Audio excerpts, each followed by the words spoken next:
Muito bem, pessoal, como vocês estão? Passaram bem a última semana? Tudo certo? Gostaram da nossa última atividade? Viram lá uma decisão monocrática, atacada depois por agravo interno?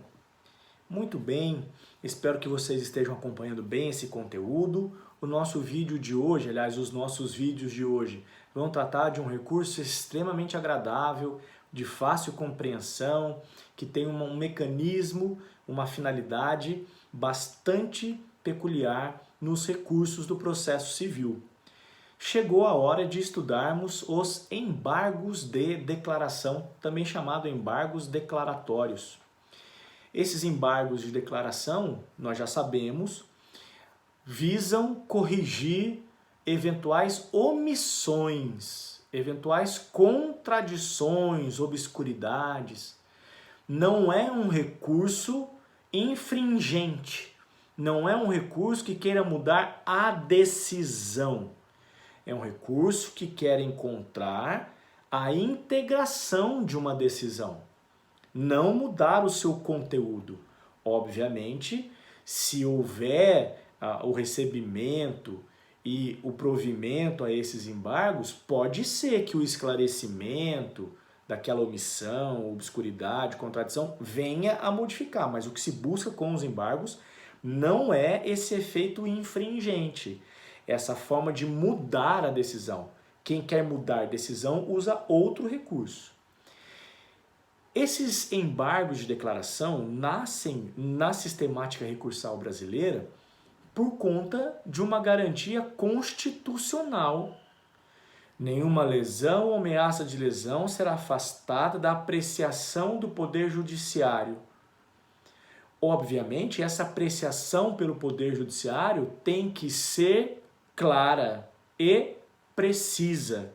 O Poder Judiciário, na sua missão de pacificação social, na sua missão de estabelecer o direito das pessoas, precisa pronunciar-se sempre de maneira objetiva, clara, ou seja, que não deixe dúvida, e, obviamente, precisa, sem, entre aspas, deixar no ar interpretações vagas.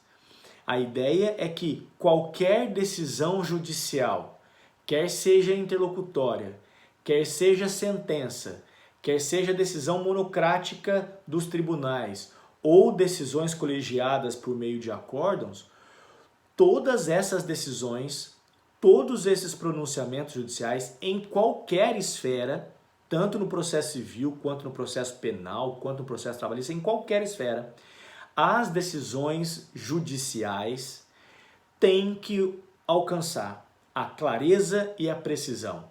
Caso não alcancem clareza e precisão, estarão sujeitas a esse recurso.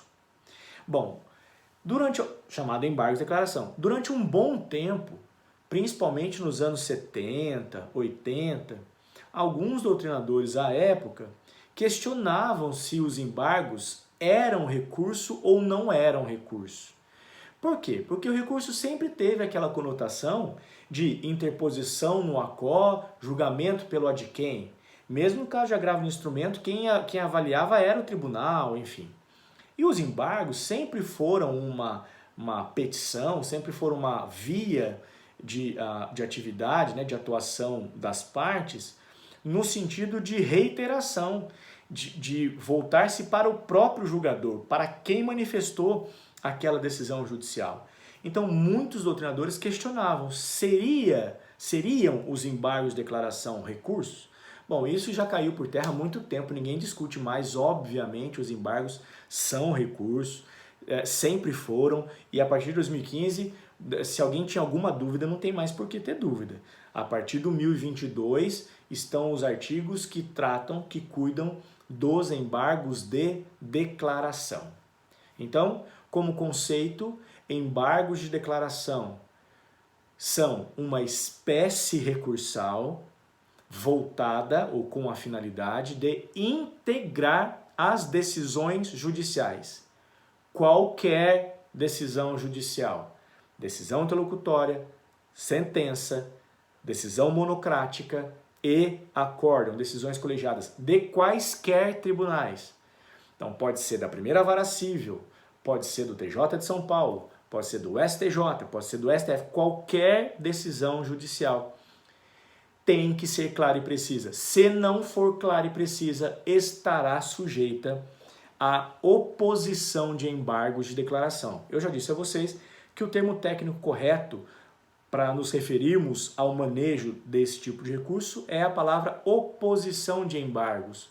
Os embargos são uma forma de apontamento, de indicação, de obstáculo para que o processo tenha um segmento com aquela decisão. Aquela decisão não está clara e precisa e por isso precisa ser embargada, precisa ser obstaculizada. Opa, travei. Precisa ser paralisada sob pena de interferir no processo. Uma sentença, uma decisão judicial que não seja clara e precisa, pode colocar todo o procedimento em nulidade. Daí a importância desse recurso de integração, que não tem finalidade de modificação, hein, gente? Os embargos servem para esclarecimento. Um efeito secundário dos embargos pode ser a modificação, mas não é isso que se busca. Se busca, então, a compreensão daquela decisão. Se busca o complemento, eventualmente, de uma decisão omissa. Ok?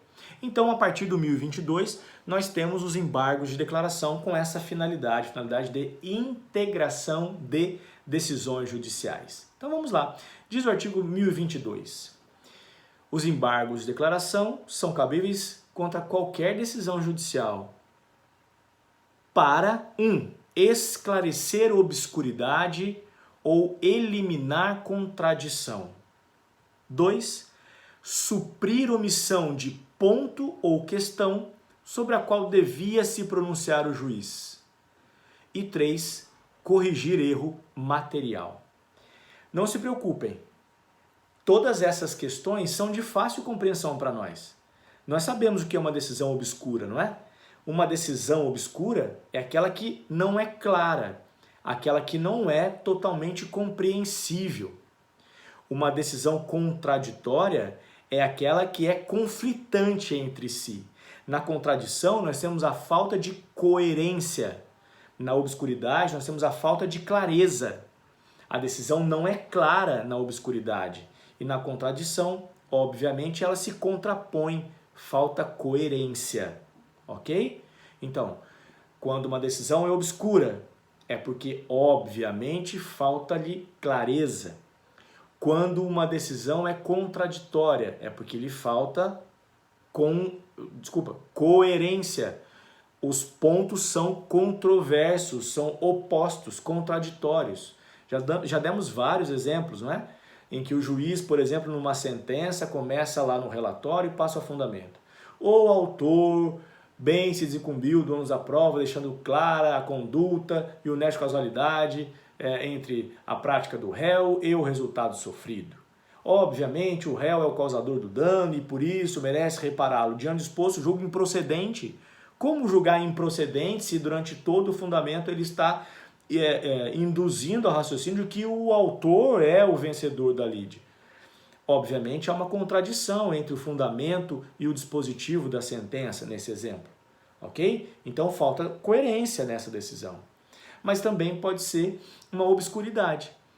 Ou seja, o juiz usa palavras, o juiz faz menção a determinadas questões que são ininteligíveis, são incompreensíveis e que merecem ser esclarecidas. Por exemplo, faz menção a um dispositivo legal que não é exatamente aquele. Ok? Ou quando essa decisão for omissa. Omissão é deixar de abordar determinadas questões. Não tratar. Ou seja, ela é marcada pela incompletude. Meu Deus do céu. É marcada por não estar completa. Tudo bem? Nessa omissão, ele deixa de tratar um ponto ou alguns pontos da lei de que são relevantes. Óbvio, pessoal, o juiz não precisa fundamentar todos os pontos, o porquê de todos os pontos, mas para sua decisão ele tem que ter fundamentação. E ele não pode deixar de abordar questionamentos que foram feitos no processo no sentido dos pedidos, ok? Claro que ele não vai precisar justificar, por exemplo, por que mandou intimar a parte. É óbvio que essa é uma decisão que não precisa ser fundamentada, tudo bem? Mas numa sentença ele precisa fundamentar, obviamente, o seu raciocínio, sob pena de ter uma decisão nula, ok? Muito bem. Então, basicamente, esses são os critérios que permitem a utilização de embargos de declaração. O 1022 também menciona a questão do erro material. Erro material, às vezes, é o erro de digitação, tudo bem? É o erro que não prejudica, entre aspas, a correção de ofício pelo próprio magistrado. Por uma certidão, por exemplo, do cartório, olha, o número ficou digitado errado, o nome da parte, houve uma disposição errada, com a frase, um Ctrl+C, Ctrl+V errado, isso pode ser corrigido por uma certidão do próprio cartório informando ao juiz o erro material. Talvez nem fosse necessária a questão de embargos para essas questões, mas também é possível, como a gente está vendo aqui. Tá ok? Bom, o 1022 fala dessas questões, desses três fundamentos, né? Obscuridade ou contradição, omissão ou erro material. Mas existe também uma outra forma de manuseio dos embargos de declaração, que estão baseados numa súmula 98, que diz respeito aos embargos para fins de pré-questionamento de matéria constitucional. O que isso quer dizer, pessoal? Nós vamos ver lá na frente que os recursos voltados aos tribunais superiores, e aqui eu estou falando especificamente do recurso extraordinário, que cuida de matéria constitucional, para que eu consiga chegar até o STF, eu preciso esgotar as instâncias inferiores com a abordagem constitucional. Ou seja, eu não posso chegar em um recurso extraordinário, por exemplo, e alegar a questão constitucional pela primeira vez no STF. Eu não posso debutar a matéria constitucional diretamente no STF. Eu tenho que ter suscitado essa questão antes, nas instâncias inferiores. De alguma maneira, a questão constitucional vai ter que ter sido analisada antes do processo ou do recurso extraordinário chegar ao STF. Em alguns casos, essas questões não são suscitadas. Eu me lembro de ter dito a vocês que quando a gente vai fazer uma inicial, tanto pelo autor quanto pelo réu, nós devemos desenhar uma estratégia de alcançar até a última instância. E uma dessas estratégias é exatamente indicar questões de afronta à norma constitucional para que lá no futuro eu possa buscar o STF. Ou seja, eu já vou ter tratado das questões constitucionais durante todo o caminhar do processo. Mas se eventualmente eu não fiz isso, se eventualmente nenhuma fase do processo anterior à subida até o STF, por exemplo, eu não tiver tratado de matéria constitucional, até porque pode não ter acontecido, e pode ter acontecido exatamente no tribunal, os embargos também servem como fins de pré-questionamento de matéria constitucional. Ou seja, eu uso os embargos para dizer, escuta, essa decisão não fere a Constituição? Eu estou usando para pré-questionar a matéria constitucional, porque eu vou levar essa discussão até o STF, por exemplo. Então, já se discutiu também no passado se os embargos de declaração para fins de pré-questionamento eram protelatórios ou não. Isso não se discute mais. Os embargos não têm efeito protelatório quando eles são para pré-questionamento de matéria constitucional. Ou seja, quando eu quero inserir esse tema de afetação à Constituição na linha processual para poder levar isso dizendo ao STF, olha, eu já discuti isso, eu já embarguei de declaração e lá disseram que não há afronta à Constituição. Então eu estou trazendo ao STF exatamente a questão que eu já pré-questionei, que eu questionei antes de vir à corte. Essa é uma regra fundamental. Se eu não tiver pré-questionado a matéria, o recurso extraordinário não passará.